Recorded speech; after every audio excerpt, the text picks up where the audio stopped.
दोस्तों, आज की इस दिल को छू लेने वाली रोमांचक कहानी में आप सबका स्वागत है। पति के एक्सीडेंट के बाद मैं काफी अकेली पड़ गई थी। वह पूरा दिन एक कमरे में ही पड़े रहते थे और ढंग से चल भी नहीं पाते थे। ऐसे में मेरी जिंदगी एक वीरान रेगिस्तान बन चुकी थी जहाँ सदियों से बारिश नहीं हुई थी। एक दिन मेरे एक रिश्तेदार का बेटा आरव हमारे घर रहने आया। उसके आने से मुझे भी अच्छा लग रहा था और मेरा मन भी लगा रहता था। मैं बच्चा समझकर उसे अपने पास ही लिटा लेती थी, पर एक दिन उसने रेगिस्तान में बरसात कर दी। मेरा नाम अंजलि है। करीब 1.5 महीने पहले मेरे पति राजेश का एक भयानक एक्सीडेंट हो गया था। कारखाने से घर लौटते समय उनकी गाड़ी का ट्रक से टकराव हुआ। उस हादसे में उनके दोनों पैरों में गंभीर चोटें आईं, हड्डियां टूट गईं। डॉक्टरों ने कहा था कि समय लगेगा, फिजियोथेरेपी से धीरे धीरे ठीक होंगे, लेकिन फिलहाल वे ठीक से चल भी नहीं पाते थे। पूरा दिन बिस्तर पर पड़े रहते, कभी दर्द से कराहते, कभी नींद की गोलियां खाकर सो जाते। रात में दर्द बढ़ जाता तो जागते रहते। घर का माहौल पूरी तरह बदल गया था। पहले जहां हंसी खुशी की आवाजें गूंजती थीं, अब सिर्फ खामोशी और उदासी छाई रहती थी। मैं दिन भर घर संभालती, राजेश की देखभाल करती, उनकी दवाइयां देती, खाना खिलाती, लेकिन अंदर से टूट चुकी थी। हमारी शादी को सिर्फ 5 साल हुए थे। हम दोनों बहुत खुश थे। राजेश सारा कारोबार संभालते और मैं घर संभालती। सपनों की छोटी सी दुनिया थी हमारी, लेकिन एक्सीडेंट ने सब कुछ छीन लिया। अब मैं अकेली महसूस करती। रात को अकेले बिस्तर पर लेटकर रोती। दिल में एक भयानक सूखापन था। लगता था अब कभी जीवन में खुशी की बारिश नहीं होगी। इसी हालत में एक दिन दरवाजे की घंटी बजी। मैंने दौड़कर दरवाजा खोला। सामने लगभग 21 साल का एक सुंदर नवयुवक खड़ा था। उसने मुस्कुराते हुए कहा, भाभी जी नमस्ते, मेरा नाम आरव है। मैं प्रकाश अंकल का बेटा हूँ। पापा ने शायद आपको मैसेज किया होगा। मुझे तुरंत याद आ गया। मैंने उसे अंदर आने को कहा। आरव थोड़ा संकोच करता हुआ अंदर आया। उसने गांव से ताजे फल, सब्जियां, घर का अचार और कुछ मिठाई का बैग लाया था। खुशबू पूरे घर में फैल गई। मैंने खुशी खुशी बैग लिया और उसे चाय नाश्ता दिया। बातों बातों में मैंने कहा, आरव तुम यहीं रहो। तुम्हारे पापा को मैंने बोल दिया है, तुम अपनी पढ़ाई पर ध्यान दो, बाकी सब मैं संभाल लूंगी। आरव की आंखें चमक उठीं। वह तुरंत मान गया। उसने अपना सारा सामान अंदर ले लिया। उस दिन वह अपना कमरा ठीक करने में लगा रहा। शाम तक उसे घर में अपनापन महसूस होने लगा था। अगले दिन मैंने आरव को राजेश से मिलवाया। आरव हैरान रह गया। बोला, भाभी कल से मैंने कोई आवाज तक नहीं सुनी। मुझे तो लगा आप अकेली रहती हैं। मैंने उदास स्वर में बताया कि राजेश का एक्सीडेंट कैसे हुआ, कितनी चोटें आईं और अब वे बिस्तर पर ही रहते हैं। आरव ने बहुत सहानुभूति जताई और कहा कि वह किसी भी काम में मदद करेगा। धीरे धीरे दिन गुजरने लगे। आरव के आने से घर में थोड़ी रौनक आ गई थी। वह सुबह उठकर चाय बनाता, किचन में हाथ बटाता, कभी कभी राजेश की दवाइयां भी दे देता। उसका स्वभाव बहुत अच्छा था, हंसमुख, सम्मान देने वाला और मददगार। मैं लंबे समय बाद किसी की कंपनी में अच्छा महसूस कर रही थी। मेरा मन लगने लगा था। कुछ हफ्तों बाद एक शाम में किचन में काम कर रही थी और गुनगुना रही थी।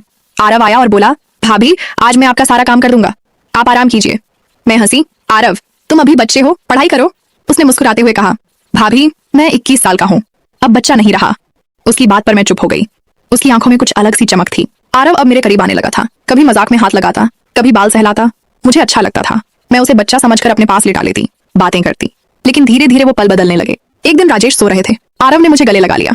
मैंने विरोध नहीं किया। उसकी गर्माहट मुझे अच्छी लग रही थी। दिन गुजरते गए। आरव को यहाँ आए 4 महीने हो चुके थे। हम दोनों साथ ज्यादा समय बिताने लगे थे। साथ खाना खाते, टीवी देखते, बातें करते। आरव मुझसे नजदीकियां बढ़ाने की कोशिश कर रहा था। मुझे भी इतने दिनों बाद सुख मिल रहा था। मैं उसके स्पर्श से रोमांचित हो जाती। एक दिन किचन में आरव ने पीछे से मेरी आंखें बंद कर दी। मेरे कान में फुसफुसाया, भाभी आज मैं आपका सारा काम कर दूंगा। उसकी सांस मेरे बालों पर पड़ रही थी। मैं मस्ती में आ गई। उसे कुर्सी पर बिठाया और खुद उसकी गोद में बैठ गई। हम चुपचाप एक दूसरे को महसूस करते रहे। तभी खांसने की आवाज आई। हम चौंक गए। उसके बाद हम बेडरूम में गए। आरव ने मुझे प्यार से लिटाया। उसकी उंगलियां मेरे बालों में, गर्दन पर, कमर पर घूम रही थीं। मैंने आंखें बंद कर लीं। लंबे समय बाद मेरे सूखे रेगिस्तान में बारिश शुरू हुई। पहले हल्की बूंदें, फिर तेज बारिश। हम दोनों एक दूसरे में खो गए। पसीने से तर, सांसें तेज। आरव ने मेरे सारे अधूरेपन को भर दिया। उस दिन के बाद हमारा रिश्ता और गहरा हो गया। हम छिप छिप कर मिलते। आरव मुझे वह प्यार देता जो मैं भूल चुकी थी। मेरी जिंदगी फिर से खुशियों से भर गई। लेकिन राजेश कुछ महसूस करने लगे थे। मैं अब उनके पास कम समय बिताती। मेरी मुस्कान लौट आई थी। आरव राजेश की भी देखभाल करता, लेकिन उसकी नजरें हमेशा मुझ पर रहती। आरव के साथ वो पहली बारिश के बाद मेरी जिंदगी पूरी तरह बदल गई थी। पहले जहाँ सूखा रेगिस्तान था, वहाँ अब हर तरफ हरियाली छा गई थी। आरव मेरा सहारा बन गया था। दिन भर वह कॉलेज जाता, लेकिन शाम होते ही घर लौट आता। हम दोनों साथ बैठकर चाय पीते, बातें करते। वह मुझे छोटी छोटी खुशियां देता, कभी फूल लाता, कभी मेरी पसंद का खाना बनाता। मैं भी उसके लिए खास बनने लगी थी। राजेश अभी भी अपने कमरे में रहते थे। उनकी हालत में थोड़ा सुधार हो रहा था। फिजियोथेरेपिस्ट हफ्ते में 3 दिन आते थे। वे धीरे धीरे कुछ कदम चलने लगे थे, लेकिन अभी भी ज्यादा देर खड़े नहीं हो पाते थे। मैं उनकी देखभाल करती, लेकिन अब मेरा मन आरव के पास रहता था। जब राजेश सो जाते तो आरव मेरे कमरे में आ जाता। हम घंटों साथ बिताते। एक शाम राजेश जल्दी सो गए थे। आरव ने मुझे बुलाया। हम दोनों बालकनी में बैठे। हल्की हवा चल रही थी। आरव ने मेरे हाथ थामे और बोला, भाभी अब आपको भाभी नहीं कहना चाहता, आपको अंजलि कहकर पुकारना चाहता हूँ। मैं शर्म से लाल हो गई। उसने मुझे अपनी तरफ खींचा और गले लगा लिया। उसकी बाहों में आकर मैं सब कुछ भूल जाती। उसने मेरे होंठों पर प्यार भरा चुंबन दिया। मेरे शरीर में फिर वही बिजली दौड़ गई। हम दोनों बालकनी से अंदर आए और बिस्तर पर लेट गए। आरव ने धीरे धीरे मेरे कपड़े उतारे। उसकी उंगलियां मेरी त्वचा पर नाच रही थीं। मैं आंखें बंद करके उसके स्पर्श का आनंद ले रही थी। वह मेरी गर्दन पर, छाती पर, कमर पर किस करता जा रहा था। मैं भी उसे पूरी तरह महसूस कर रही थी। हम दोनों एक दूसरे में इतने खो गए कि समय का पता ही नहीं चला। उस रात हमने कई बार प्यार किया। पसीने से तर, थककर लेकिन खुश होकर हम लेटे रहे। आरव मेरे बालों में उंगलियां फिराता हुआ बोला, अंजलि मैं तुमसे प्यार करता हूँ। मेरी आंखों में आंसू आ गए। लंबे समय बाद किसी ने मुझे इतना चाहा था। इसके बाद हमारे मिलने के पल और बढ़ गए। दिन में भी जब मौका मिलता हम छिपकर किस करते। रात में राजेश के सो जाने के बाद आरव मेरे पास आ जाता। हम एक दूसरे की बाहों में सोते। कभी कभी राजेश की खांसने की आवाज सुनकर हम चौंक जाते, लेकिन फिर मुस्कुरा देते। आरव बहुत सावधान रहता था। वह राजेश की भी अच्छी देखभाल करता, उनके कंधे दबाता, चाय पिलाता, बातें करता, लेकिन उसकी नजरें हमेशा मुझ पर टिकी रहती। मैं नई दुल्हन जैसी महसूस करने लगी थी। मेरी चाल में चमक थी, मुस्कान लौट आई थी। राजेश यह बदलाव देख रहे थे। एक दिन उन्होंने पूछा, अंजलि तुम हाल में बहुत खुश लग रही हो, क्या बात है? मैं घबरा गई लेकिन मुस्कुराकर बोली, कुछ नहीं, बस आपकी हालत सुधर रही है ना इसलिए। वे चुप हो गए, लेकिन मुझे लगा कि उन्हें कुछ शक हो रहा है। आरव को यहाँ आए 10 महीने हो चुके थे। हमारा रिश्ता अब बहुत गहरा हो चुका था। हम न सिर्फ शारीरिक रूप से बल्कि भावनात्मक रूप से भी जुड़ चुके थे। आरव मुझे भविष्य की बातें करता, कहता कि पढ़ाई पूरी कर लेने के बाद वह अच्छी नौकरी करेगा और हम दोनों कहीं दूर बस जाएंगे। मैं सुनती और सपने देखती, लेकिन राजेश का ख्याल आते ही डर लगता। एक दोपहर का वाकया था। राजेश फिजियोथेरेपी के लिए बाहर गए थे। घर में सिर्फ मैं और आरव थे। आरव ने मुझे किचन में पकड़ लिया। उसने मुझे काउंटर पर बिठाया और जोरदार किस किया। मैं भी उससे लिपट गई।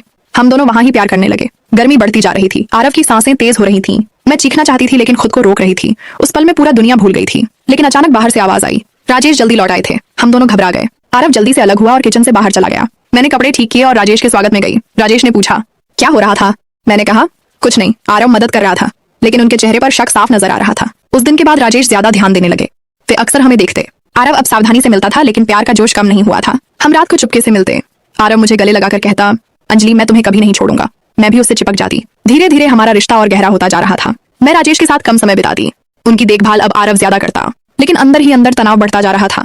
एक रात राजेश ने पूछ ही लिया, अंजलि तुम्हारा और आरव का रिश्ता क्या है?